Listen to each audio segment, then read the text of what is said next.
आज हम लोग सुनेंगे मुक्ति का सरल उपाय। जो बात वास्तव में है उसको मानने में क्या जोर आता है।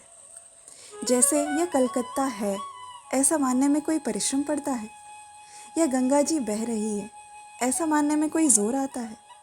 सच्ची बात को जो का त्यों मानने में क्या जोर आता है। ऐसी ही एक बात आपको बताई जाती है। भगवान कहते हैं यह जीव मेरा अंश है, और इसी बात को गोस्वामी जी महाराज लिखते हैं, ईश्वर अंश जीव अविनाशी। अतः आप अपने को ईश्वर का अंश बेटा बेटी मान लो तो क्या जोर लगता है।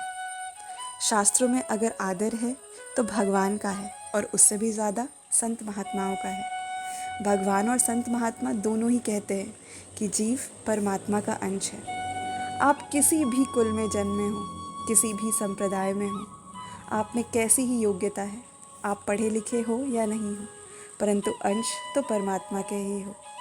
पूत तो पूत ही होता है, वह भले ही सपूत अथवा कपूत हो जाए, पर पूत होने में फ़र्क पड़ता है क्या। कपूत क्या पूत नहीं होता। इसी तरह हम कैसे ही हैं पर भगवान के हैं। बहने हृदय से मान ले कि मैं तो भगवान की प्यारी पुत्री हूँ, ऐसा मानने में क्या जोर आता है। मूल में ठेठ से सच्ची बात है ये। भगवान के अंश कह दो या बेटा बेटी कह दो, एक ही बात है। संसार के माँ बाप तो हर जन्म में बदलते हैं, पर भगवान कभी बदलते हैं क्या। उस भगवान के ही हम सब हैं। अच्छे हैं चाहे बुरे हैं, भले हैं मंदे हैं, पढ़े लिखे हैं या अनपढ़ हैं, पुण्यात्मा हैं या पापी हैं, कैसे भी हैं पर हैं तो भगवान के। अब इस बात को मानने में क्या बाधा लगती है, कौन सी फजीती होती है, क्या बेइज्जती होती है आपकी। अब इसको ऐसे समझें कि कोई रेलवे में काम करता है तो वो कहता है कि हम रेल कर्मचारी हैं। बैंक में काम करता है तो कहता है कि हम बैंक के कर्मचारी हैं।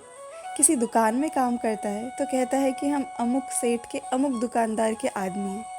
किसी मिल में काम करता है तो कहता है कि हम अमुक मिल के आदमी हैं। क्या वह माँ बाप का ना होकर रेलवे का है? क्या माँ बाप का ना होकर बैंक का है? कोई कह सकता है कि मैं माँ बाप का तो नहीं हूँ पर रेलवे का हूँ, माँ बाप का नहीं हूँ बैंक का हूँ। माँ बाप का तो वह रहता ही है। ऐसे ही आप मनुष्य शरीर में आए हो तो भगवान के होकर मनुष्य हो। गीता में लिखा है, मनुष्य जैसे पुराने कपड़े को छोड़कर दूसरे नए कपड़े धारण कर लेता है, ऐसे ही जीवात्मा पुराने शरीर को छोड़कर दूसरे नए शरीर में चला जाता है। कपड़े बदलने से क्या मनुष्य दर्जी का हो जाता है? ऐसे ही आपने मनुष्य के, पशु के, वृक्ष के कई कपड़े पहन लिए, कई शरीर धारण कर लिए, पर रहे तो भगवान के ही। सच्ची बात है। सच्ची बात को भी नहीं मानोगे तो क्या मानोगे भला। सच्ची बात कहने वालों में भी भगवान और उनके भक्त, इन दोनों की बहुत इज्जत है। दोनों ही कहते हैं कि तुम परमात्मा के हो। अतः इतनी सी बात मान लो कि हम कैसे ही है बड़े घर के, हमारा घराना कौन सा है या यह याद करो, हम भगवान के हैं। भगवान सब कुछ कर सकते हैं, नरकों में भेज सकते हैं, स्वर्ग में भेज सकते हैं, 84 लाख योनियों में भेज सकते हैं, पर यह मेरा नहीं है ऐसा नहीं कह सकते। भगवान के वचन हैं, उन द्वेष कराने वाले, क्रूर स्वभाव वाले और संसार में महान, नीच, अपवित्र मनुष्य को मैं बार बार असुरी योनियों में गिराता ही रहता हूँ। कोई पूछने वाला हो कि महाराज उनको असुरी योनियों में, नरकों में गिराने वाला आपको क्या अधिकार है, तो भगवान यही कहेंगे, तू पूछने वाला कौन है, वे मेरे हैं। माँ बच्चे को स्नान कराती है तो बच्चा रोता है। आप उससे कहो कि बच्चा रो रहा है, तेरे को दया नहीं आती, तो वह कहेगी कि जा जा, तेरा है कि मेरा है।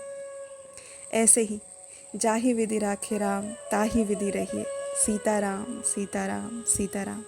कितनी सीधी सरल बात है।